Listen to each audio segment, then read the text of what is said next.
Morning, afternoon, and evening, everybody. This isn't Zoph here. Unfortunately, he had to pull out last minute because the weather in Chennai isn't really good. He sent us some videos. They look a little worrying. Stay safe, Zoph.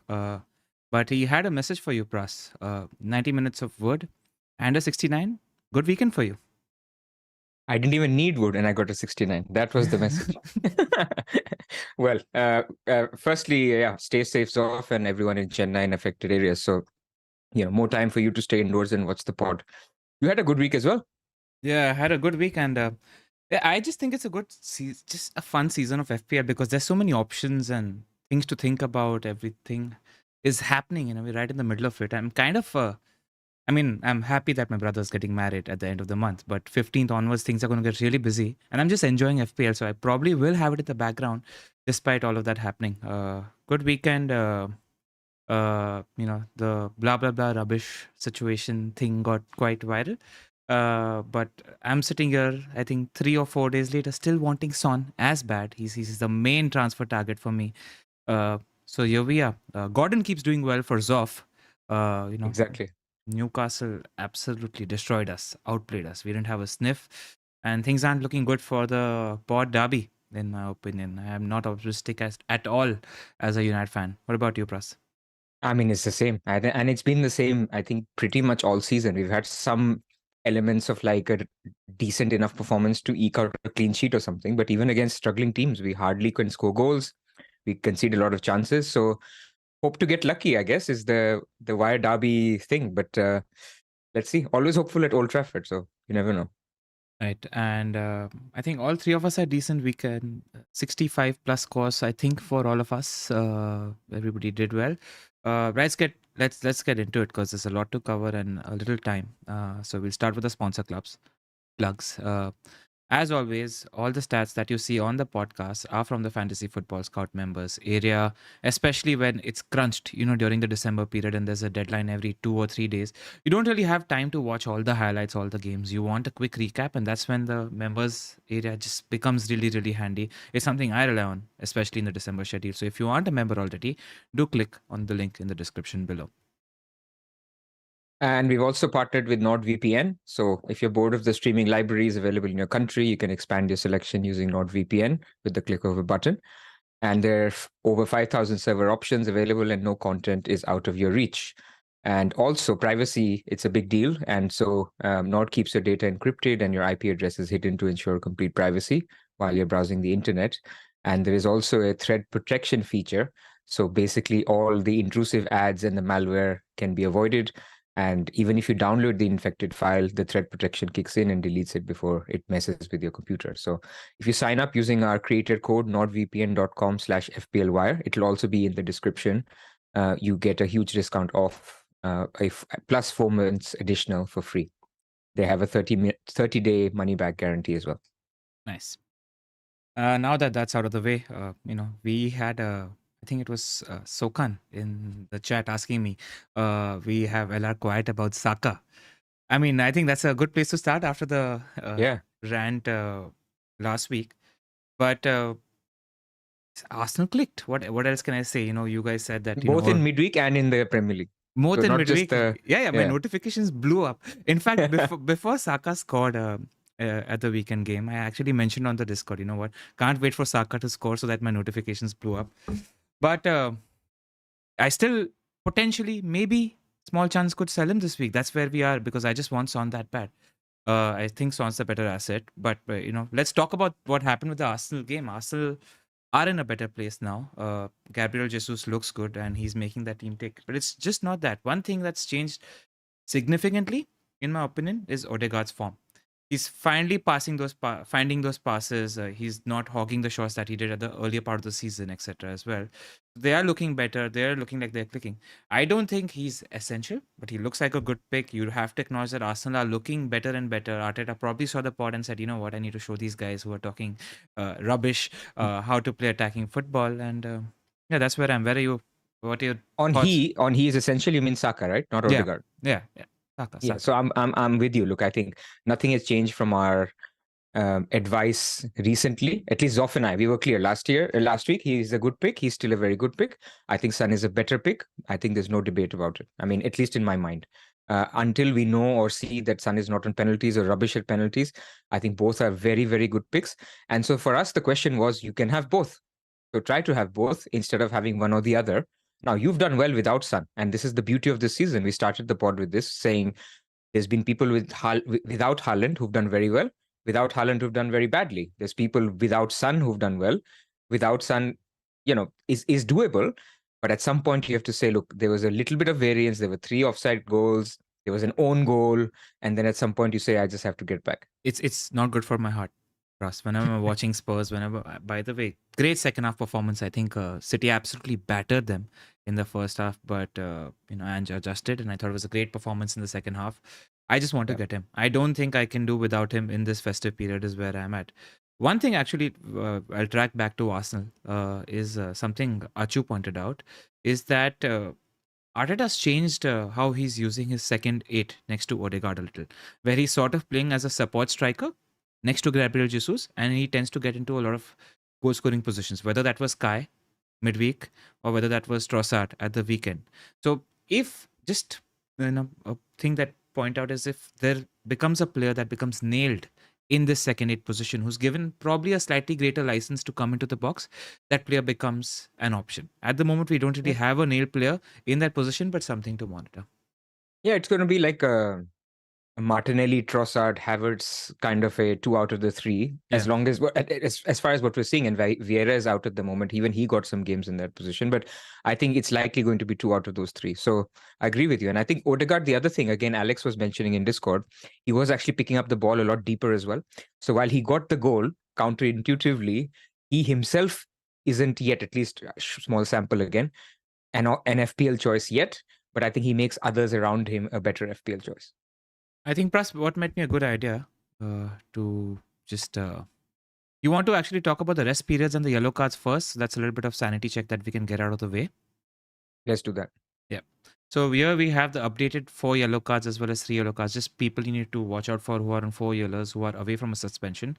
A couple of things that happened during this week. Rodri and Grealish both got their 5th yellow card, so they will be not eligible to play against the tie against Aston Villa away, which I think works well for Ollie Watkins owners as well, because you're playing a City without Rodri, and City this season haven't won a game when Rodri hasn't featured. This happened earlier in the season as well, so wanted to mention that.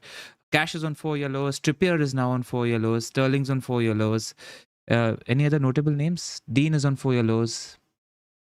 I mean, I'm getting nervous looking at this because there's a lot of cheap enablers also getting on 3-4 yellows, like Kabore people have, basically, who are the 8 Nuri, a lot of people I've seen having. So, yeah, I mean, this is going to creep up on people. And the closer it is to the blank, the more headaches it gives you because you have to deal with that. And if it actually coincides with Game Week 18, that's the worst case scenario. And let's quickly take on the rest periods. Anything of note that stands out to you, Pras? So the only one, so if you go to the other slide, so this is obviously between 14 and 16. This one is the most important one, which is basically these are the 4 fixtures where the difference in hours in terms of rest period is the highest. So essentially, Brentford and Sheffield United are the big beneficiaries of a higher rest than anybody else, which is basically 23 hours. So they've played a day before. So Brentford will go to Brighton having rested a day more. Sheffield United will play home to Liverpool, and we will talk about this fixture because there's a manager change finally in the Premier League. They will have a day extra rest, and again, Nottingham Forest will almost have a day, and then Man United Chelsea is somewhat smaller than that, but that's 18 hours. Apart from this, everybody is in the middle of a crunch period. We've already seen this weekend things happen unexpectedly. The Palmer injury just comes up after the deadline without knowing. Watkins suddenly magically heals himself and becomes okay. Bowen heals himself. This is going to happen a lot. So you're just going to have a lot of either pain of random benchings or people coming on and stopping your Charlie Taylor points, or the opposite, where you get some jam as long as you have a good bench and good players. So you should be thinking about 12 good players basically going forward. I agree with you. I think squad is going to come into play, and it's very, very important in this December period. You need to have a good first sub. I'd say you need to have a good second sub as well. Just allows you a little bit of flexibility in this period, and it's something we need to start thinking about when we're thinking about a moves, because now we have a couple of expensive defenders who are FPL options as well. I mean, Trippier was never not an FPL option, but we need to start thinking about Trippier and Trent, and maybe want to distribute some funds. I think, plus, what might be a good idea is let's go fixture by fixture here, see what the Let's do talking it. points are from the weekend about any of these teams, and if we want to move to the ticker for any of these teams, we can do that, and we'll rotate between that. Sure. And I've got some topics to discuss anyway. While we come to those teams, we can pick those up there. Sounds good. Wolves versus Burnley. We mentioned on the pod last week as well that we were quite confident about playing a Burnley defenders versus Sheffield United, because we saw that performance that Burnley had against West Ham, where they dominate for 86 minutes. Burnley are an improving team, and Sheffield United are absolutely, by far, one of the worst teams the league has seen. They've been unfortunate with injuries as well, but it's just non-competitive. Whenever you see a Sheffield United fixture, I think you target them. Is a Burnley defender playable against Wolves? Not in my opinion. I mean, not really. Wolves have got a goal in them. And I think again, this is, by the way, from Rob T, you see on the chart here. Rob T FPL, which is amazing, right? I mean, again, we talked about it in the past. Underlying data, market spreads, these are like two unbiased friends that you have to tell you if you're thinking about close decisions. 1.7 expected goals for Wolves. I don't think Burnley defender is playable. Wolves have been actually decently attacking. I mean, the goal against Arsenal was a little bit Zinchenko's fault. I think that was a nailed-on clean sheet. At least it looked to me, but Wolves are good for a goal. So I think the discussion is more, should you play a Huang, or should you play an Eight Nuri who could be fit? I don't know. So that's maybe more. That's while we are on Huang, I think, because a lot of people, I think, might move out of Diaby this week, and it might be in the market for 5 to 6.5 million midfielder. I wrote an article covering this for the Scout last week, and at the point I started writing the article to the point I finished the article, one player really, really caught my eye, and that was Wang. He comes out on top when it comes to the goal threat, when it comes to the NPXGI data. He's got penalties as well. His expected minutes, he's probably one of the most important names on this team sheet. So you think he plays a lot of the games as well. Has a really good run of fixtures. Burnley and Forest at home, then West Ham away. Then they play Everton away in 20 as well. Just a good run of fixtures. Would you pick him? Let's just adjust it. He's competing with Gordon and Palmer. And I don't think Gibbs White is in competition, because I think these three are better picks. And then Brendan Johnson as well, who did well over the weekend. What's your ranking, and how do you see this bracket? Similar. I mean, to be honest, Huang is a good pick, but Wolves are not as good a team. But he is hogging more chances from them than a Gordon from a Newcastle or even a Palmer from a Chelsea. So, and both Palmer and Huang are on penalties. Gordon is not, but Gordon is in form. I just don't think there's much to split. And obviously, if you're choosing now, today, if you had to pick one, I still go back to Chelsea's fixtures are turning now. Gordon has good fixtures starting pretty much after this week. Or in a couple of weeks after they play Spurs. But even the Spurs fixture is a good fixture. So I think you just take those two teams as better teams, and those are still better better teams to target. And it's not like Hwang has a better game week 18 blank fixture, right? I mean, he still plays Chelsea at home, which is a decent defense. Yeah. So I was writing this article and I was like, you know what? I still always look at Palmer and Gordon as better options compared to Wang because we're sort of tuned to think that Wolves aren't that attacking. And I was then listening to FML FPL and Alon said a great thing. We almost need to wipe the slate clean when it comes to Wolves because when we're thinking of Wolves, we're thinking of the last two managers were dull, boring managers where they played dull defensive football. Uh, Wolves are hanging middle of the table for XG, middle to top half of the table for XG. So maybe we need to remove that because he's striker on penalties, playing Burnley, Forest, and Everton at home in the next 6 fixtures. So, where earlier I would have said no, Palmer and Gordon are convincingly the better options. I think if you're feeling good about Wang, go for him.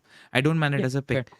Just one thing is that Asia Cup is coming soon, AFCON is coming soon. So if you have Mo, if you have Son, and if you have Boomo, do you want to expose yourself with a fourth player being privy to that turnaround that happens around the game week 22nd mark? That is something you need to think about. And I think he's on 4 yellows as well, if I'm not mistaken. Is Hwang on 4 yellows? I'm not sure. We'll update it. Just check how many yellow cards he's on because I think he might be on 4 yellows. So there you go. Yeah, he is actually good shout. Yeah, he's on 4 yellows as well. So that could potentially become a problem very soon. I think that sort of because people who are chasing upside are going to go looking at Burnley home and Forest home there. But I think Gordon and Palmer are the ways to go. Gordon open play threat is great because of one big reason is that he's just at the back post for Trippier crosses. One of the best creators in the league. So that's the thing that's worked in his favor and just looks incredible at the moment. Just can't have 6 midfielders. That's the problem. But yeah, let's go to Arsenal, Luton, Arsenal. Just before you that, we'll rank them. So I think we are like, despite whatever we spoke, given if your squad is in a healthy shape, you go for Wang if you can hold somebody with 4 yellow cards, and if you don't have overcommitment to the AFCON and the Asia Cup guys. Otherwise, you pick one of Palmer or Gordon. I'm actually really interested in Brennan Johnson as well. Ange Postecoglou mentioned after the game that Brennan Johnson and Kulusevski is where he's expecting more of the goals to come from, and I thought BJ had a really good second half against City, so not against it, but I just still prefer the other two. That's where I'm. Yep, I'm same. Right. Luton versus Arsenal. One important point, Luton have been generally very good at home, but they have a lot more injury problems now. So, if I'm not mistaken, Lockyer was subbed off with a potential injury problem. So was Teden Mengi. And both of them have really been good in the centre-back setup. So they could have some bit-part centre-backs, which is one of the reasons you don't really sell a Saka, despite them playing Luton away. So one of the things that added on. Are any of Zinchenko, Tomiyasu, or White picks? And if you hold any of the three of them, do you get rid of them because of the threat to... Well, not in this game. I mean, I think Tomiyasu, by the way, got a little bit of a niggle, and we don't know if it's like a 2-week thing or a 4-week thing. So for now, I think White and Zinchenko are fine, even though there was some risk. Zinchenko has been poor. I mean, as an FPL pick, he's been good because he's getting attacking returns. But from a defensive point of view, people are actually attacking from the right-hand side to basically circumvent this Zinchenko false, inverted fullback thing. He's slow to get back. And again, nothing against the team. They use him very well, but he is a weakness. And so there was a case of Tomiyasu coming into the team. But if he's out, for me, then that backline is fairly secure. I mean, you never know in midweek fixtures. So I would play my Arsenal defenders. They have the highest clean sheets order of 52% this week. Yeah. Centre backs is the way to go. If you own them, don't get rid right now. But I think you need to start thinking about getting rid of a Zinchenko if you own him, because his minutes don't look good for this period.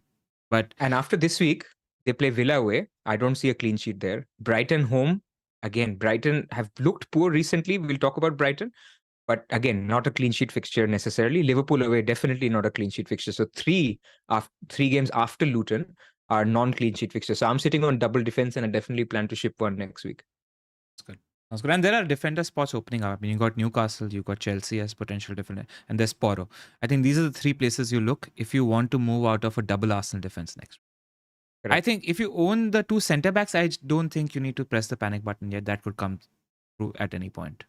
It could be. And by the way, next week, we'll talk about it. Next week, there's no team with a good clean sheet odds. Everyone has a bad clean sheet fixture. the only team with a good clean sheet fixture is actually Man City, which a lot of people will not go for Man City defenders. But, Wolves play Forest next week. Man City have a good fixture. Man United have a good fixture. So you can play Maguire at home to Bournemouth. But other than that, all the defenders have almost you can't rely on the clean sheet. Right. Pras, you want to throw in a like, subscribe plug early this time rather than saving it for Please, yes. We always leave it for the end and people just switch out. Please, if you can, hit the like here. And we are trying to target, because we will be pushing a lot of content until the end of the year, 30,000 subscribers. We're I think 1,200, 300 away. Yeah. So if you are not subscribed, please do so. That would really help us out. There was also a video on free hit, which I completely forgot again in that free hit video to talk about, subscribing. So that would be really, really helpful if people can do that.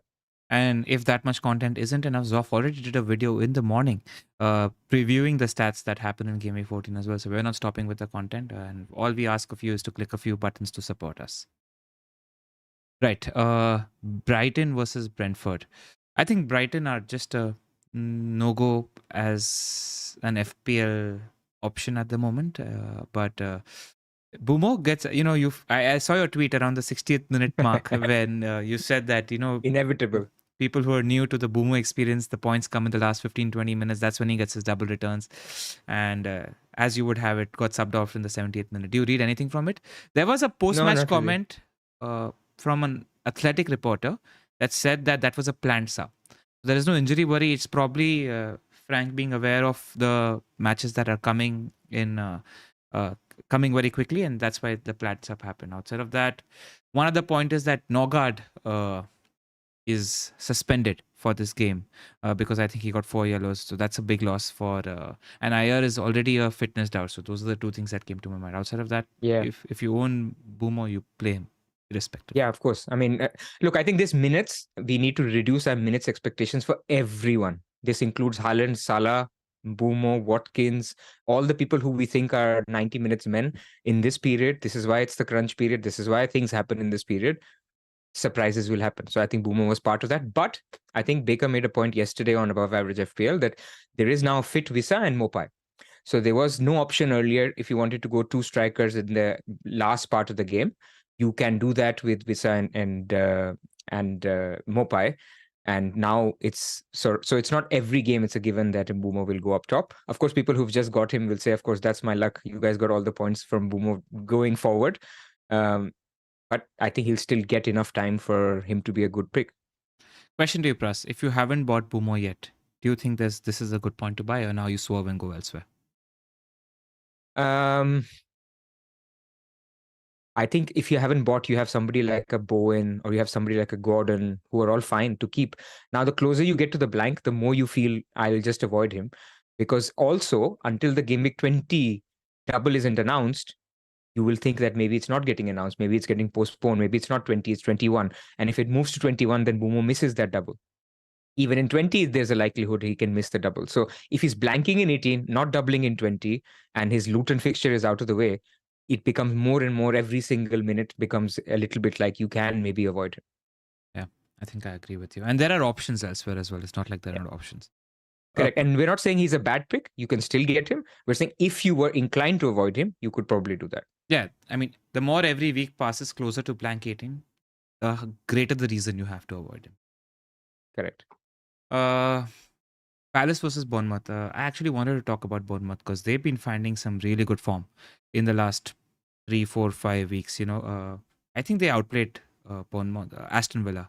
They were really, really good against Aston Villa. That Absolutely. Might have to do with something with Emery persisting with Zaniolo as an option. But Semenyo and Solanke are clicking. Christie is doing really good in midfield. Like Solanke on pens, he should have potentially had 2 or 3 goals in this game. He's right up there. He's somebody I'm considering to bring in this week. He's a really, really good option for the December period. Again, his expected minutes are high on penalties. And Bournemouth, you need to keep in mind that as a team are clicking. If you're also in the market for an 8th attacker, Semenyo's played about 70 minutes, 60 minutes in the last 3-4. Looks really, really good. He's only 4.6 million as things stand. Good 8th attacker to have in this congested fixture schedule as well. He is probably the best third striker, cheap striker, if you don't want to play him. But he also has the AFCON issue, just FYI. But otherwise, I think he's a good pick.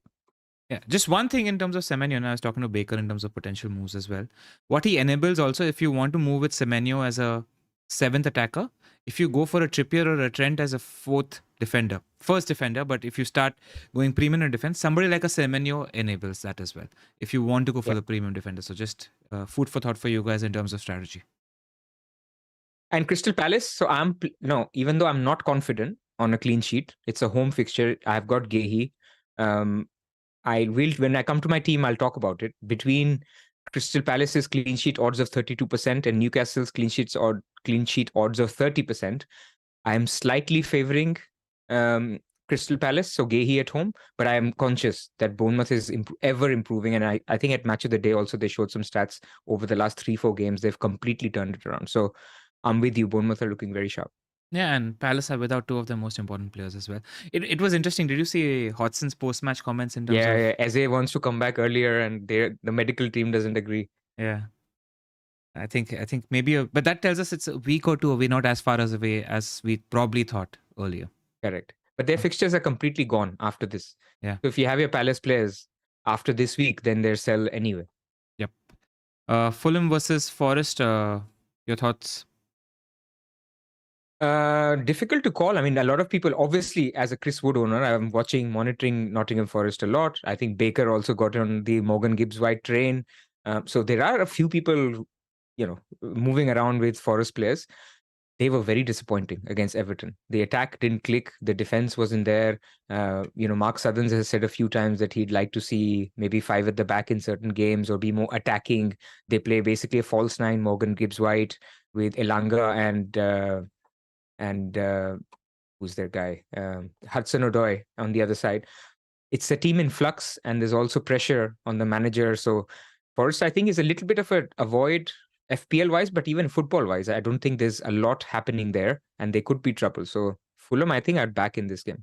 Yeah, and Fulham generally have looked good. I thought their performance against Liverpool was really, really good. I mean, Liverpool they had a 2.2 XG, but they were 4 worldies that went in on the day. And just one thing to note is that their fixtures turned really good. The thing is, now we have one of the best defensive teams in the league, have a 3.9 million goalkeeper. But if that wasn't the case and people were looking at an outlet for Areola, who's looked rubbish, Fulham's fixtures turned really, really good. They got Forest, West Ham at home, Newcastle away, Burnley at home, Bournemouth away. So the fixtures are looking good. But at the moment, there are better options across the pitch in other teams. Leno might have been an option if it wasn't for Dubravka.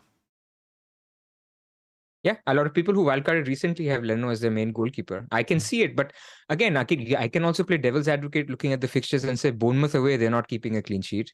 Yeah. Maybe Burnley at home, they will.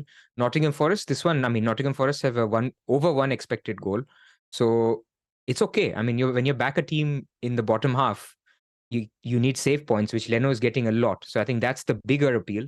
And then the fixtures are basically a bonus. Yep. Zoph is saying, except Wood, he always stands up and delivers. I'm ignoring his Wood jokes in the chat. Yeah, I mean, for those that are actually watching or listening, it might be a good idea to just replay the entire chat because it seems like it's rocking at the moment. So after handling the chat, cooking up a storm like a city in the live chat area at the moment.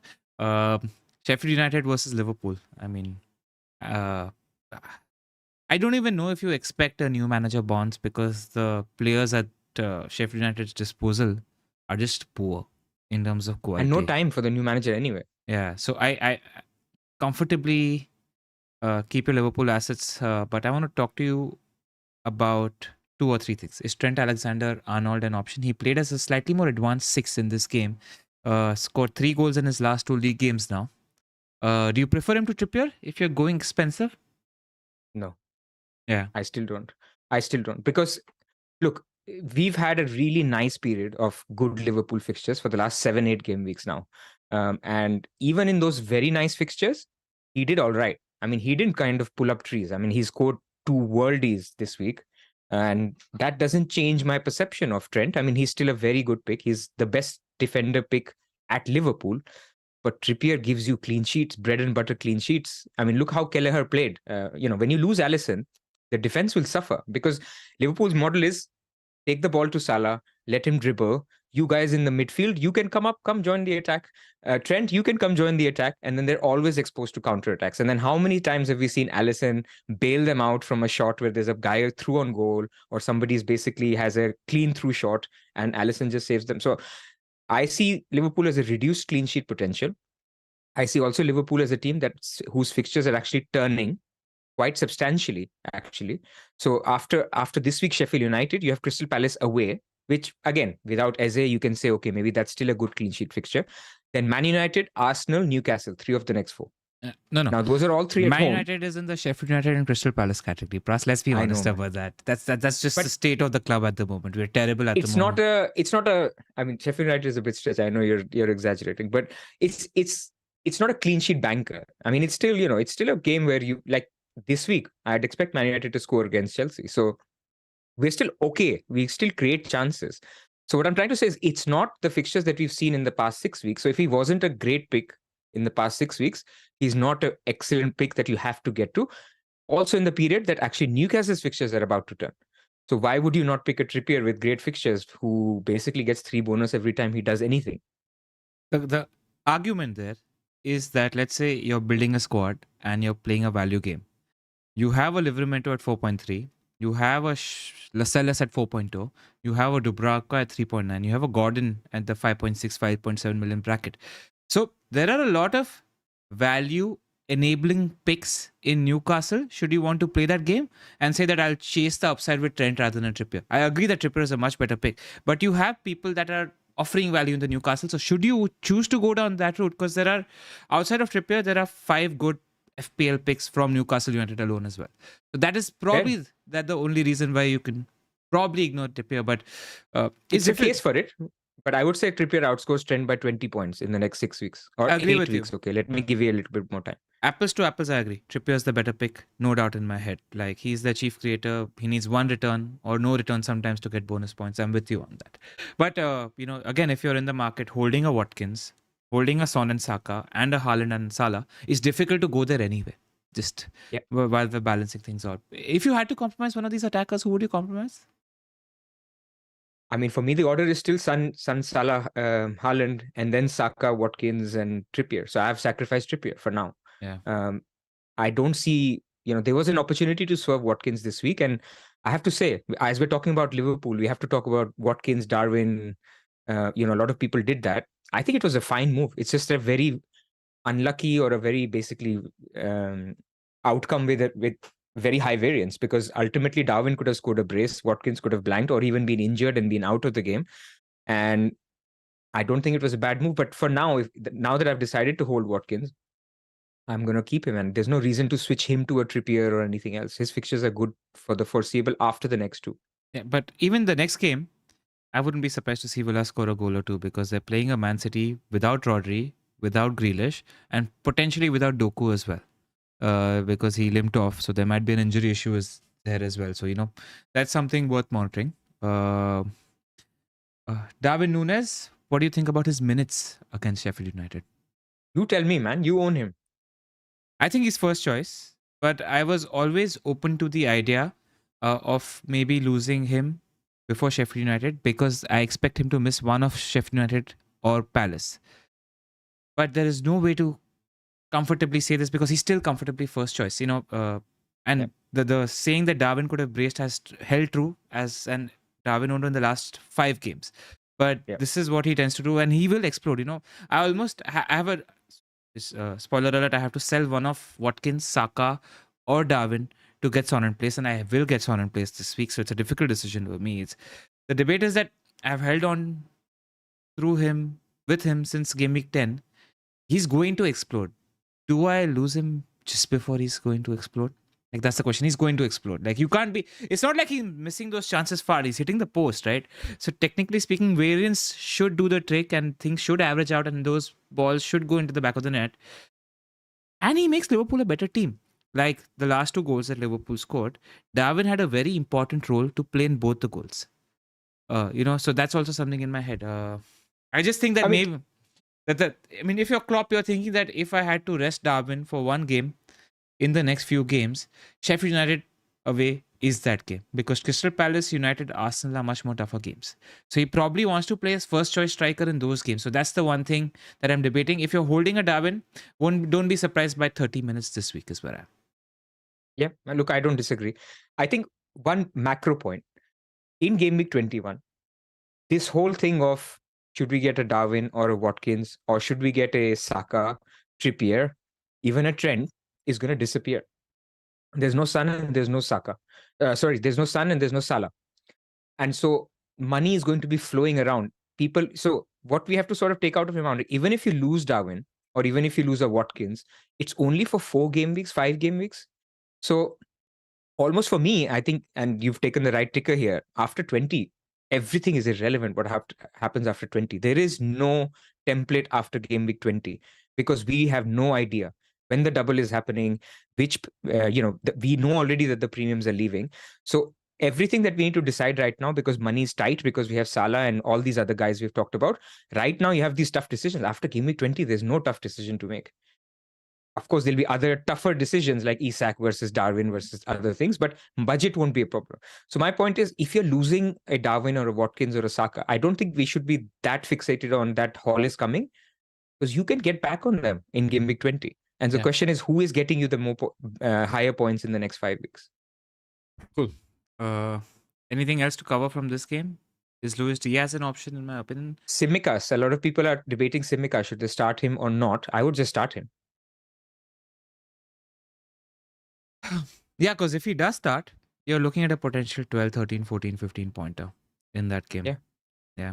I think you start. And you can argue that Sheffield United will sit back and, it's not like, he will probably want more security in the next game, which is Crystal Palace away, than in this game. So again, he could end up playing both games. But I would just think if you have Tsimikas in your team, and why would you bench him against Sheffield United? If he cameos, you cameo. I agree with that sentiment. And just by the way, outside of these, people that we are expecting to get cameos, there's going to be at least 2-3 surprises that are going to be sitting on the bench that you don't really expect because that's just how things roll in December. So don't be too surprised if you get a few players they're expecting to start. Like somebody like a Salah could, I don't want to scaremonger with Salah. Somebody like a Watkins. No, Watkins is not going to play against City. It depends on the fixtures. There is nobody who can miss out and you can say, I was surprised that he missed out. Yeah. I don't think there's anyone. Yeah. Especially with Liverpool against Sheffield United, because that's the easiest fixture that Klopp has in this run. And the whole Sunday, Wednesday, Saturday. Exactly. Villa versus City. How do you see this game? Fascinating game. I think Watkins is a good pick, good hold for this week as well. Haaland is a good hold, ban dependent. I don't see a ban happening personally. I thought City were really, really good. Absolutely battered Spurs in the first half. Haaland should have at least 2 or 3 more returns from that game. Outside of Haaland, Alvarez I thought had a good game. Alvarez is good. Yeah, he had a good game. Both are. I don't know if Alvarez is a comfortable hold, but he's never a hard sell. Especially he's going to play because Grealish and Doku both look dicey for expected minutes. Aston Villa. Well, Grealish is out and Doku has a niggle. Exactly. Aston Villa, if you get rid of cash, if you own him, I think, in my opinion, because not just he's got tough fixtures now, his minutes are questionable at the moment. He's no longer a nailed-on starting defender in that Villa defense. And the second thing is, I think same applies to Diaby, especially with Ramsey coming back as well and Bailey in good form. Diaby also could see early subs or missing the odd game. And I think there are better picks who are more nailed at the moment. Yep, I'm with you. So let's talk Watkins then. I mean, some people have held him. I don't think it's a good fixture, but it's Man City, right? I mean, let's say you have 2 free transfers now. I don't think taking him out for a couple of weeks and bringing him back. So I'm actually saying the opposite of what I did last week, where people did do it for Darwin. I don't think it's the end of the world. The logic doesn't have to be you have to keep Watkins. It's all about how well prepared you are for game week 18 when he's probably the best captain alongside Son. If you have the luxury of taking him out and bringing him back in for game week 18, absolutely fine. You could also do a scenario where, let's say Wilson was far away, right? I was actually looking at a move where I would take Watkins to Isak. I would do Haaland to Watkins. in game week 18. So I have Isak and Watkins as the two guys playing Luton and Sheffield United.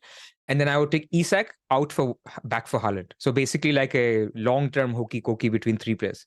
So it's doable, but at the same time, I agree with everything that you're saying. Villa of expected goals of 1.25 against Man City is high. I mean, that's good.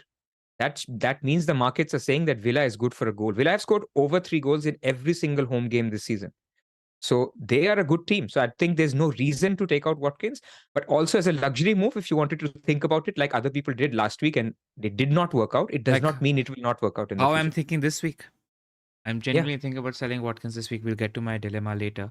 But yeah, I think if you find a striker that you really like for 3 weeks, I think it's fine as long as your team is healthy enough that you can comfortably get Watkins back in 18. Agreed. So I think Villa is easy, or we talked about. Let's talk about, I mean, you said Haaland, you don't think a ban is likely. I'm actually on the fence here. And I think it is enough of a concern for me to say I'm not touching any transfers until tomorrow, 1 hour before the deadline, because you never know what comes out of the press. You never know if they're thinking about it. It could be zero. It could be just a fine. Because ultimately we have a precedent. We have Van Dijk this season who got a red card and then he basically misbehaved and he got his ban added by one more day. So one more match. So it's not like it cannot happen at all. I do get the context that here this happened in a situation where the referee has made a blatant mistake. He should have just said played on, and he's made a mistake, but it still doesn't justify the behavior. Like, I give you a genuine live example. I'm sitting with my kid and we're watching the game, and I had to mute it and I had to basically change the channel because the way he was giving absurdities to the referee, it's not appropriate. So I don't think getting a one-match ban is out of question. Fair. So all I'm saying is save your transfer if you can until Tuesday. Just see what comes out, because if we're at such a critical period where if he gets even a one-match ban, you're looking at him missing Luton and then blanking in game week 18, it completely could change the way you think about how you're maneuvering your squad around the blank and the ban. If he doesn't, then that's fine. Then you move around with your current strategy. You don't think the ban gets announced before the Villa game? No, I think it's too early. I mean, they will be sitting, discussing. They could also appeal it. So I don't think the Villa game is under threat. Again, we're guessing here. Yeah. But I think the Luton game could be. Yeah. At any point, though, Erling Haaland is going to be a very short-term sell because all the fixtures around the blanks, etc., are incredible. You got Villa away, then you got Luton away, Crystal Palace at home, and then after the blank 18, you got Everton away, and then Sheffield United at home. So whatever you do with Erling Haaland, it's going to be a very short-term sell. I think the macro point is to plan without thinking of selling him, no matter what the situation is with the ban. It could be as simple as if Haaland gets a one-match ban, and I keep having to caveat in case people join in the middle, we don't think he will get. There's a minuscule chance of it happening, but it could happen. It could mean that you upgrade your third striker. So you have 8 good attackers, so you can bench him for 2 weeks rather than just that 1 week that you're thinking about. So it just would affect my transfer path enough for me to say I'm going to hold off on even the Dubravka move, and I'm going to wait. And that's where I am with the Haaland ban. Potential. I'm just thinking, let's assume he gets banned. For example, against the Luton game. Then people might think you're selling him before 18 because then you're thinking about captaincy in game week 17 and Salah's got United at home. And that's just a good captaincy option. And you can go, I mean, that's the other question. If he gets banned, you buy Alvarez against Luton. And then you keep Alvarez on the bench. Now you have Alvarez already ready to go for the double if it happens. And then you buy Haaland in game week 19. So like there's so many alternatives. If he gets banned for 1 week, 1 game, 2 games, 0 games, it would change my transfers enough for me to say, I'm just going to wait and see how this pans out. Yeah. Zoph is saying that he just questioned the competence of the referee, which he thinks doesn't warrant a ban personally.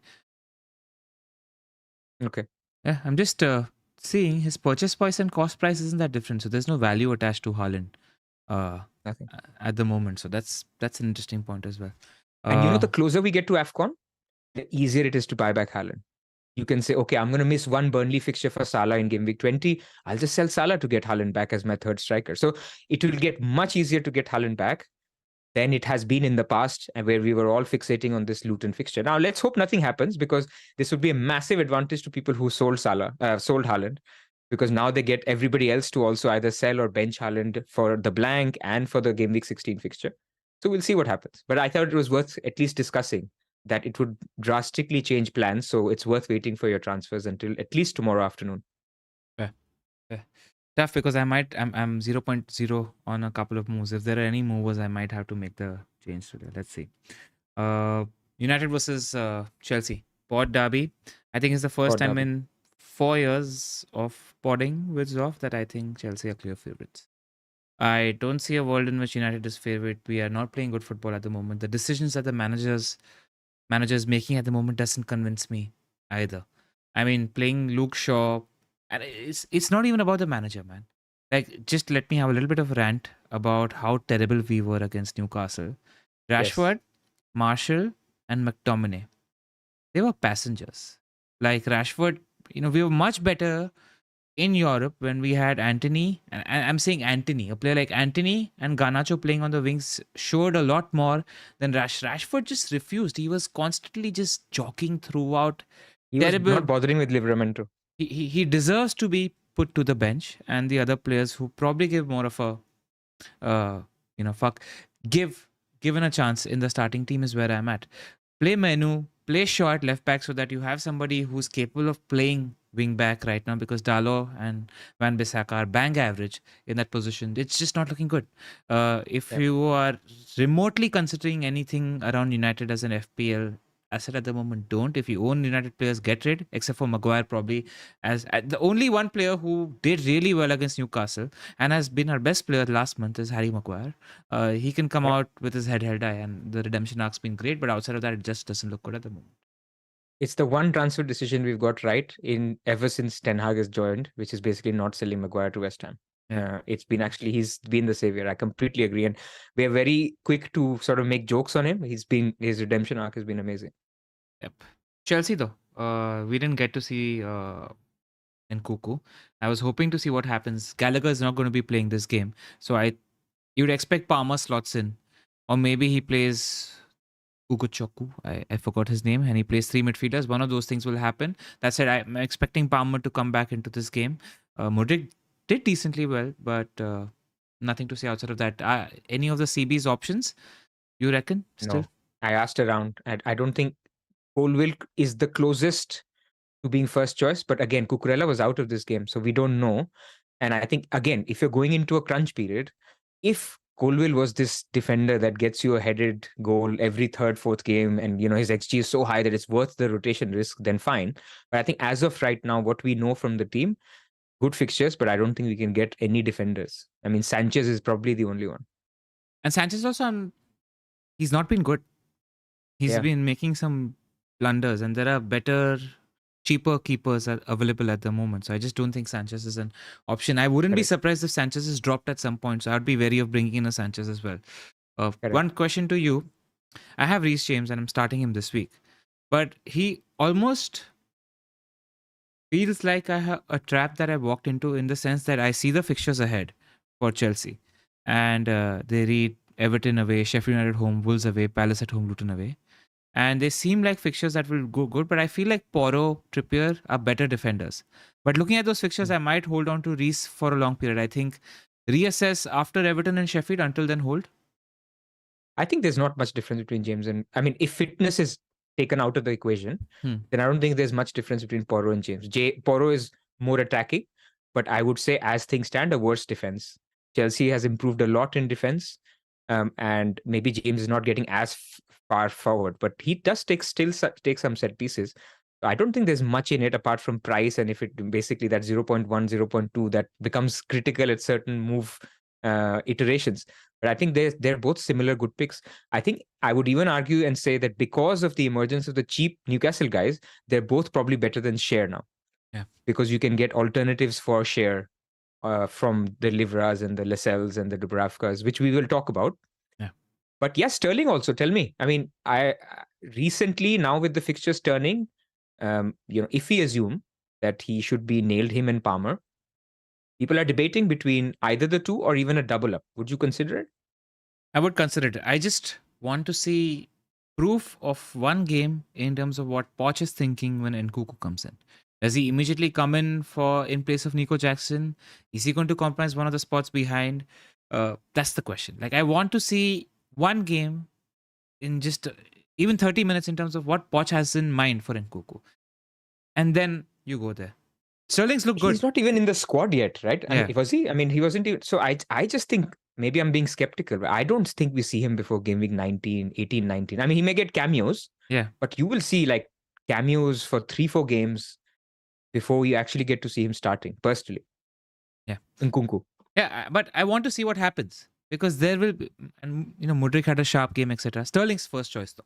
He'll miss the odd game, as will every player that's first choice in this crunch period is where we are at with Sterling. Correct. Yeah. I mean, that was unfortunate with Palmer, though. I did want to complain. Yeah. Him getting that niggle after the deadline and then them getting a penalty while he's stripped and ready. Yeah, that's bad luck. Anyway, that's FPL. Just what happens. Yeah, you just have to move on. It's bad luck. I mean, feel sorry for owners. It really is bad luck. Nothing else you can say about that. It's still a good pick, Palmer. Is where I am. Absolutely. Yeah. They confirmed after the game. So, like if somebody else is just benched, people just say, okay, they don't even ask the questions. Yeah. The fact that people asked the questions, Poch actually said, yeah, he had something and we wanted to be precautious. That tells me he's first choice. There's no doubt about it. Yep. Cool. Everton versus Newcastle. I mean, Everton have tough talking points. Everton have a lot of tough fixtures now, so none of their players are options in my opinion because they've got Newcastle, Chelsea, Spurs and City in 4 of the next 5. So let's talk about Newcastle. A lot of good FPL picks. Is Dubravka an easy buy now? I mean, the context that we have now is just murmurs from ITK kind of fans, etc. Is that Dubravka is going to be given the month to prove how well he does. Pope is out for 4 to 5 months is the confirmed news that we have from reliable journalists. I mean, not from managers, but yeah, we think that is the case. Yeah, and reliable journalists. You're good for 3 to 4 months. They could go in the market for a new keeper early or mid-Jan, and that's Dubravka performance dependent. Like if Dubravka does really, really well in the next 4-5 weeks, the spot might be his. And I think the further you move away from game week 15, the lesser enticing a pick Dubravka becomes because you're going to think, what if a new keeper comes in January? Right. If you buy him now, I think he's a really, really good pick. One of the best picks in the game. You're getting a 3.9 million Newcastle United keeper. And I actually think Dubravka is a good keeper. He's had previous of being a good FPL option just by himself as well. Pope doesn't really have to make that many saves behind that defense anyway. So just a buy, in my opinion. Yeah. I think let me change the question. So actually, let's finish Dubravka first. So I agree with you. I think for the December period, he's a decent pick, and December period means 7 game weeks, so 6 game weeks. So you get basically this game week 18 out of the way. You get your frustration out of Areola and see if there's grass is greener on the other side. All of that is good stuff. And a good transition point also because Areola plays Spurs away. So it's the perfect time to make the switch in terms of fixture also. Correct. So, but again, caveat, you're jumping into it is something which you're not yet sure with all the other things that are happening. So it is still, I would consider it a luxury transfer this week because next week they play Spurs, right? Spurs away. So in fact, next week I would ask people if, let's say those people who are holding Areola and Dubravka, I would probably play this guy, Areola next week instead of Dubravka. So basically, if you're making the move this week, you're doing it just for the Everton away fixture instead of a Spurs away. Unless you're generating 0.3 million, getting rid of Areola for Dubravka. Yeah, if you get rid of Areola, that has other risks. Yeah. The other risk there is that they sign somebody and now you have no keeper. You have to make a transfer. Yeah. So fair. But I'm saying if people aren't pressed for money, the more sensible move or the one that you don't have to sort of sell Areola is to sell Turner or Strakosha or whoever. And if you did that, you would probably play Areola next week. So it can wait for 2 weeks as well, is at least what I'm thinking. I may do it. If, let's say, tomorrow they say Haaland is fine, there's nothing, he's getting a £5,000 ban or a penalty or something, I might buy. And I think Zoph is in a similar boat. But we'll come to that when we talk about our team. So I think on Dubravka, that's the thing. There were some rumors today about De Gea. The thing with De Gea is he's a free agent. They can sign him now, but they will have to register him and they can only register new players by January. Now, they can get an exception. They can go to the Premier League and say, look, we've lost a keeper for months. Can you give us a special dispensation to register De Gea? It's not out of the question, but then they have 2 good keepers. So it's not likely that they get it or they would do that. But it's just something to keep in mind that it could happen that they sign a free agent and somebody comes in. But base case, I am agreeing with you. He's safe for the next 7-8 game weeks, potentially for next 3 to 4 months. That is massive as an opportunity. Yep. And you just pick. I think when it comes to Newcastle defenders, I think both of us are of the opinion that Gordon is one of the best picks in the 5.5 to 6 million price bracket. Trippier is the best premium defender. Never mind. Trippier is the best defender in the game. And Yep. if your structure allows you to afford Trippier, go for it. If not, let's say you were in the market for a cheap enabler. Would you go Livramento or Lascelles as things stand? I'm going Livramento still. Maybe it's a bias as an owner. Yeah. Because Botman is, this is in the Athletic today, that he is training with the first team. Oh, wow. That is big. So That's a big whether he gets a reaction or not, or whether he's slowly brought into the team, that puts me off enough to say, I will need this Newcastle spot for game week 18 for sure. I mean, imagine you picking a defender. Newcastle is playing Luton. You don't have a bench because Haaland and Bumo is sitting on your bench, and you end up also having Lascelles who's not starting anymore. For me, Livra is clear. Whether he gets a cameo, whether he misses some games from Hall, I have no doubt that will happen. But as of right now, I would still play Livramento over Lascelles. Any mention in terms of contact training? No contact training. Training with the first team is huge. Like, I think that's huge. If he's in normal with the first train. That I wouldn't. Then that would give me some pause before going for a Lascelles at the moment. Is where I am. There's a few comments in the chat. People actually are getting a little bit of Dubravka FOMO and saying we have Lascelles as my third Newcastle, right? So, for example, there's a super chat. He's saying I have Areola, Strakosha, Share, Lascelles. And so what he's thinking is he'll need to sell. Or actually, he just wants to ask if getting triple Newcastle defense is a problem, which doesn't include Trippier, and he can't get to a Gordon. What do you think about that? Like, you're blocking out two of the best picks. Absolutely no problem. I think that's fine.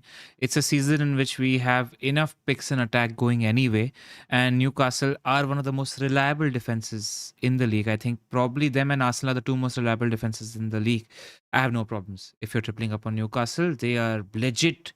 As long as Joe Linton and Bruno Guimaraes are fit, and other starting midfielders ahead of that back four, I'm happy with anybody in that back four, and I think even triple is fine. It also, I agree. if you're going triple, I almost want to go Trippier, so that what you can do is if you have a cheapie and if you have a Trippier, you can play Trippier in all the games, and in the tough fixtures you can bench your cheapie, and that's how you probably play. That is what I would do. Yeah, I'm with you. Look, I would even say, some people could be in a position where they get Dubravka, they get a share. So as long as you're not blocking yourself out of one of Gordon or Trippier, because I think they may be needed at some point. I think getting two is fine, and the third could be Gordon or Trippier. But there is a problem, right? I mean, if Dubravka becomes a problem in January, and then you really want Trippier because that's also the time when Salah goes, Son goes, you now have lots of money. But hey, you've already got Livramento, Dubravka, and Gordon. You have to actually sell one before you get to the other. Also, while selling Son and Salah, it's just something to think about, that you don't want to overcommit into these cheapos and then miss out on the best defender in the game. You as long as Dubravka isn't dropped, I think you're happy selling one of the outfielders to upgrade a player to Trippier is where I am. Probably you would have to do that. It's because of the number of options available, right? Like, why I'm saying we don't necessarily need to keep an attacking spot open for Gordon is because we've got so many options in midfield and striker. It's not like Gordon is the only player. We're sitting in an FPL world where there are 16, 17 good picks in attack. So you don't really need to, think about this or that or this or that is where I am. Yeah, I have less Gordon FOMO. Again, maybe wrongly, because I think I've been wrong on Gordon last 4-5 weeks. I keep putting him below Palmer, but he's the guy scoring every week. Maybe I'll be wrong in the future as well, but I have less FOMO on Gordon than I have for Trippier. That I don't want to have a Gordon, Livramento, and a Dubravka, and I've basically blocked myself out of Trippier. I'm happier going Trippier, Livramento, or Lascelles and Dubravka, where I've blocked myself out of Gordon, and maybe I can live with it. Now, again, exception to this is if Wilson's injury is worse, there are rumors that he comes back in a week, but maybe he doesn't come back. Then Isak is another one that you can regret not having. Yeah, that's the pick. But if you really think about the landscape, zoom out and look at the landscape, like, I feel like there are better replaceable options for your Newcastle players in attack than in defense. we're Yep. struggling to point out and pick out good defenders at the moment, which isn't the case with attackers. Is where I am. But after 21, that may change. Change Because because you you don't want have Son Trippier, and Salah. and then you And want you Trippier. don't have Son and Salah in your attack as your front seven. Fair enough. Fair enough. I buy that point. Something to think about. And there are questions in the chat on Gordon. So, guys, an important point. We will not get the Eddie Howe press conference. Not that he's helpful at all. But we will not get the press conferences for the games on Thursday. We're unlikely to, because those press conferences will happen on a Wednesday and the deadline is on a Tuesday. So effectively your Spurs, your West Ham, your Newcastle and Everton press conferences, you won't hear anything. So you just have to go by what we know. And at the moment, we know that Gordon something was very minor. So I think you just play.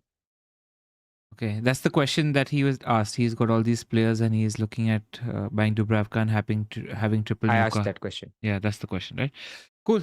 And thanks, Karmaya, for the love. Apparently, there's a lot of ladies showing love for you in the live chat as well. I'm curious to go back and see what Zoph has been up to in that live chat. Anyway, Spurs versus West Ham. Baker was telling me that West Ham really, really hates Spurs and they always give them a tough time. But my memory of this fixture has always got goals. And it had goals even when there was a Conte and a Mourinho in the league. And now you've got Ange and you've got a West Ham defense that's much worse than a Moyes West Ham defense that we've had in the 3-4 years. I feel like this is one of those games where previous doesn't really have that much importance because a lot has changed in terms of who's managing Spurs, what kind of players they have, and what kind of defensive players West Ham have, is where I'm at. Yep, I'm with you. I think easily the Spurs games are the best games to watch this season in terms of as a neutral, for entertainment, for goals. I think this already the markets expect over 3 goals in this game, and that should be it. So people need to get on Son if they have to. I need to get on Son. I'm getting Son this week. You know what's happened with Son, right? I've been a non-owner. I mean, there was the hat trick of offside goals in the previous week. The team is creating chances for Son. He's in the center of the box and they're creating chances. There are pullbacks and crosses coming. And now what's happening is the likes of Brennan Johnson are able to find their man. The likes of Porter are able to find their man. So he's getting a lot. There's been so many chances where he's almost just like slid into the box and missed the ball by an inch. And that's not gone in. Or that header that he almost missed by an inch. He's due a hat trick. Like, I feel like the explosion is going to come any moment. And he's top 3 pick in the game. Get him at any cost is how I feel about Heung-min Son at the moment. Especially after that second half performance against City. I thought they were really, really good. Richarlison's back fit. I want to talk about a couple of other picks though. Brennan Johnson is a legit option as a 5.5 to 6 million option. But shout out to Jazzy. He's been in my ear about Kulusevski since 2 weeks from our cons chat. He's playing the advanced 8 Mado role in this team now. And especially with Richarlison back, he could play the wing. And Kulusevski continues to play this role. He's getting a lot of chances. He's getting a lot of good chances. He's creating a lot of chances. His numbers in that game against City were really, really good. Just monitor that space. A good punt to take because he's nailed on. His minutes don't look like a problem at all. He's not as good a pick wide as he is centrally. One more game of him being central, and I think he's somebody we need to pay close attention to. Agreed. I'm with you. I mean, if he wasn't problem is midfielders have like a very high bar to reach. Yeah. We're talking of midfielders playing 90 minutes, getting chances and on penalties. Yeah. So, but I think in isolation, I completely agree with you. And I think the other guy to talk about is Porro, right? A lot of people have cash. They kept cash. They didn't move him last week. Yeah. This week, I think Porro is a good exit. Yeah. I think if you're buying a defender this week, you swerve Arsenal. You go Porro, Chelsea or Newcastle. Fair. Yeah. I mean, of the 3, I would say Porro higher. Now, again, a point Baker made yesterday is Lo Celso did take some set pieces off Porro, but Porro still took a lot. So he's still a good creator. I mean, it's the way even Pep said before the game, right? They asked in the journalist that, Postecoglou made this joke that I just copy Pep. And Pep said, actually, he was kidding. The way he does his inverted fullbacks, they're actually attacking midfielders. And this was Pep's quote.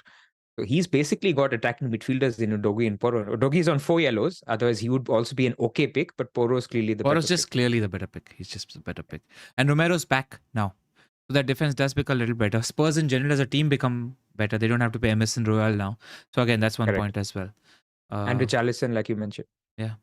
Things are looking good at Spurs, man. Exciting times to be a Spurs fan. West Ham. 1 win in 4 though, but that's what it is. It's still That's what- entertaining football. Yeah, and the thing is 1 point in 4, not even 1 win. the thing is that FPL and real life are two separate things, and Correct. like he's basically Bielsa on steroids because he's got better players at the moment. That's what Ange Postecoglou is. West Ham. What do you do if you own a Jared Bowen? Things are not looking good, and Kudus has scored 6 goals now this season. Where are you at with them? Actually, bad news because he'll keep get playing on the left, which is on the right, which also Bowen loves to do. Yeah. And because they're not happy with Antonio, Bowen will have to play up top, where he had 1 shot on target, basically, which was the 90th minute, which was close, by the way. That header was pretty close. Very close. And had he scored that, we would be talking something completely different. I still think he's a good pick. You can hold him, but it's concerning. If he plays more minutes in the middle, then you're looking at more headed chances than his classic cut back and shoot. So it's a little bit of a concern, but not enough for you to waste a transfer on moving him now. I mean, he's got decent fixtures even after this. Yeah, and Spurs is a good game for your attackers. We saw with City. They don't give a fuck about defending at the moment, which suits Jared Bowen's counter-attacking threat, is where I am. Cool. Areola, if you find an option to make that luxury move to any other keeper, just the West Ham defense is looking good at the moment. Any idea how long Zuma's out for? When they played Mavropanos? I haven't even clocked that. Yeah, he didn't play the game. Mavropanos played, so that's also something to monitor. And he was he the one who made the mistake? Or Edward? I think that was him. I think that was him. Question, we have got another super chat. Karmanya is asking, Son in for Martinelli? Resounding yes. Just get Son in.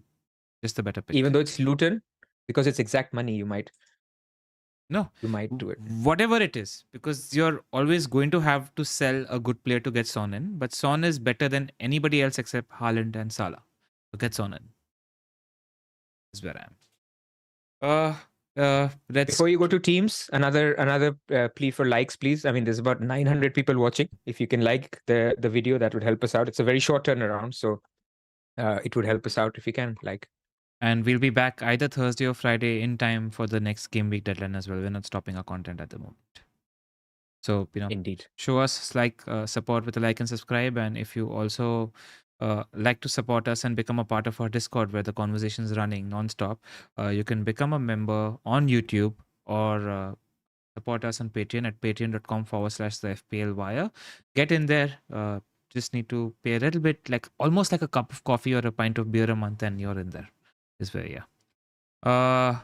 Bus teams, I think that's you first, Pras. That's me first, yeah. So Areola. So as I mentioned, I think by tomorrow afternoon, if one way or the other we hear a little bit about Haaland, and I'm not trying to blow it up, but this is just how I think, so I have to share it. I will wait for any Haaland news. I am tempted to do Strakosha to Dubravka, because frankly, next week I don't see many transfers for this team, even though Arsenal play Villa. Like I said, all defenders have bad fixtures, so I might do that. But other than that, I think I'm going to be cautious midweek. Lots of games coming thick and fast. Injuries come in, so I will be more cautious than needed. This is why I didn't do the Watkins to Darwin. I think it was a fantastic move for people who did it. It didn't work out, but I was just being conservative. And I think this time of the year, historically, I've always been a little bit more conservative with transfers. Only do something that I have huge conviction on, like buying Mbumo or something like that, because I know I will not start to panic in 2 weeks if things don't work out. So that's my mentality. So reading out my team fully: Areola, Gabriel, how many free Saliba, transfers? and Gehi. 1. And how much cash? Not much, like 0.3 or something. Okay. So defense happy with this week. I guess I will debate between Gehi and Livramento, but I'm at the moment leaning on Gehi. Midfield is Palmer, Saka, Son, Salah, captain, Mbumo, and then Haaland and Watkins up top. Again, was mild temptation to do Watkins to Isak if there was no Wilson news, but I hear that Wilson is coming back sooner than expected, so I'll just keep Watkins. That's me. My advice would be to play Livramento over Gehi. Yeah, maybe. Yeah. I'm debating it. I might get there. Bournemouth are clicking at the moment, and the difference in team strength between Bournemouth and Palace is smaller than the team strength, difference of team strength between a Newcastle and Everton is how I see it. And even though Newcastle might, you'd say that Newcastle have slightly better odds for clean sheets, Livermento has way higher odds for attacking returns, is how I say it. But the minutes concern is there, right? Yeah, Like if this was share, I would definitely play share over Gehi. Yeah. So I have to weigh not only the clean sheet odds, but that small chance. He played Paris, he played Man United. Is this the game where he says, okay, I'm going to play Lewis Hall? That's also what I'm trying to sort of take into account. Just to play devil's advocate, the last time he did play Lewis Hall, they didn't really do too well also. So that's something you take into account in terms of he's first choice now. I think that spot is his now. I do agree that the minutes concern is that. I'll tell you that. Cool. This is my team. I'll read it out. I've got Areola. Okay, 1 second. Let's do the little bit of captaincy chat. Nailed on Salah for you? Nailed on. Unless Klopp comes tomorrow and starts saying things that we don't expect him to say in the press conference. There was no debate. I mean, even though Villa's defense is not watertight and West Ham's isn't, and my vice captain is actually Son, I just think Salah is that far ahead that even if he gets reduced minutes, and by reduced I mean like 78 minutes or something, he's still clear. Yeah, I'm with you. And I'm with you on Haaland as well, because City minus Rodri and Grealish and maybe Doku give me a little pause in terms of that game could be very open and Haaland could enjoy the high line, but they could also not do that well against Villa, who are very good at home.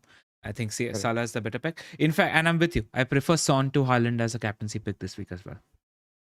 So yeah. Okay, my team, it's got Areola, James, Gabriel, Livramento.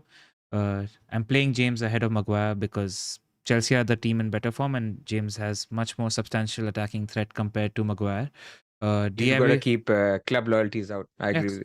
Club loyalties out. I mean, that performance against Newcastle tells you all you need to know about a club at the moment. Diaby, Salah, Saka, Boomer, Watkins, Haaland, and Darwin. Now, I need to find a way to get Son in, and there are 2 or 3 routes that I've thought of. One is Saka and Diaby to Son and any midfielder up to 6.6 million. But looking at what Luton's defensive status is at the moment, it's giving me a little pause. And the 6.6 up to 6.6, I probably just go for a Palmer or a Gordon in that spot at the moment. The other option is to sacrifice Watkins. So the move would look like Diaby, Watkins, and if I just do Diaby and Watkins to Son, then I have a 5.4 million striker to get. I wouldn't buy, there's no good 5.4 million striker to get. I'd probably get in a Semenyo and then figure what to do with the McCarthy spot next week, or see that as funds that I'm churning for a Trippier move in the future, for example. So that I start playing 4 defenders. That's one option. But the option that I like the most at the moment is Areola, Diaby and Watkins to Dubravka, Son and Solanke. I think Solanke is a really, really good pick, especially for in December on pens. Nailed on 90-minute man. Looks like Bournemouth are clicking at the moment. So that's one of the things I have in my mind. I can also potentially great pick. I can potentially sell Darwin as well. But if I sell Darwin, I need to again get Semenyo in place instead of a Solanke. So the replaceable asset, whether I sell Watkins or Darwin, the difference in quality of the replaceable asset, like I'm happy holding a Solanke throughout. That's the thing that's proving to be a big difference. How will you get Watkins back for Gameweek 18? Darwin. But you need like 0.6, 0.7. So if you spend that money with Trippier, yeah. If I spend that money, how will you get him back? Like I'm somebody who doesn't bother. I feel like Darwin and Watkins. You remember Gameweek 10 wildcard? I asked you how will you get Son back, and you were like, I'll figure it out. We are figuring it out now. I'm asking you the next one. Yeah, same answer. I'm figuring it out now. It's a tough decision to make, and I'll figure it out then, because I think 0.6, 0.7 I can churn out. I have to compromise on one asset somewhere, and I'll do it then. Is where I am. Which route do you like? I even thought of there's I think there was a James, Diaby and Darwin to a Solanke, Son and a 4.3 million defender also as an option, which sort of opened up to me. That defense then looks really ropey, right? Yeah. Taylor, Maguire, Livra, 4.3, like Lascelles, I guess. And that's a proper downgrade. In my head, Areola to Dubravka is an upgrade. So that's where I am. The good asset that I'm compromising is Watkins, but I'm getting Solanke, Son, and Dubravka in place. For a -4, I have 2 free transfers. So I think, look, Solanke is basically to the forwards is what Mbumo is to the midfielders. Yeah. It's a fish and chips forward pick Yeah. where he will get minutes, penalties. By the way, Bournemouth has not had a penalty since beginning of last season. Yeah. Poor guys are due a penalty, but he is on penalties. And you get 90 minutes and their attack is improving. So he could turn out to be a fantastic pick. Like Exactly. people could be downgrading Darwin to Solanke in a couple of weeks. Exactly. So I think it's a great pick. My concern is, as I mentioned to you on WhatsApp, like if Dubravka loses his place in game week 21 or Yeah. they sign someone, then in game week 21 you'll be dealing with Bumo, Son, Salah, goalkeeper. That's when it basically becomes like a -8 territory. Yeah. But again, you'll figure it out. Yeah. One thing I'll check what the price rises look like later tonight. But if the players I want to sell and the players I want to buy are not moving in price, then I want to be as late as possible in case any Darwin news emerges. Because if it comes out that Darwin is not going to be starting this game week, then I'd much rather sell him is where I'm at. That's all. Even Haaland news, man. I mean, you do Haaland to Alvarez and McAtee to Son, and you're laughing. Yeah. And then you do the unwind by selling Salah in game week 19, and you get Haaland back for Darwin. So there's lots of routes. Just that one news can provide. I'd probably still sell Haaland for Solanke, I think, because he's a better long-term pick. Is where I am. Yeah. Thoughts? I'll think about Alvarez. I hadn't thought about him until we spoke on the pod today. Zoph, he mentioned it's either a save for him or a move that enables Dubravka, is what he's looking at. He's doing Dubravka. He started Turner. That means he's already dreaming of that spot as a Dubravka spot. Yeah. So that's where Zoph is. He's got one of the most teams looks. So let me read out his team. So Turner, Porro, Simicas, Gabriel, and then in midfield, Salah, San, Saka, Gordon, Bumo. This is like right now in terms of form, this is the midfield to have. I mean, I have Palmer instead of Gordon, but the way Gordon is playing, you wish you had Gordon instead. And then Haaland, and then Darwin. And I think, his bench is fine. He's not dealing with cash this week, it looks like. Yeah. It's just going to be either a save or Turner to Dubravka. Yeah, and we still have a lot of news to come, right? So a lot can change in a period of 24 hours at the moment. So we don't know what our moves like. Zoph is somebody who tweets his team out before deadline as well. So follow him on Twitter and figure out what he's up to. Right. That's it from us this week. Pretty smooth. I was quite happy with how that turned out. I was panicking because Zoph just told us about 15 minutes before the pod that he's probably not going to be hosting because Chennai weather looks really, really bad. Want to do a few questions, or I think it's a short turnaround. Let's get out of here. I think 1 hour 15 minutes. I mean, send us questions on Discord, obviously, for the ones that are there. Yeah. But otherwise, just on Twitter or whatever, we can answer them. Cool. Don't forget to hit like or subscribe. Thank you so much for being with us, and we'll see you Thursday or Friday. Take care, guys. Good luck. See you.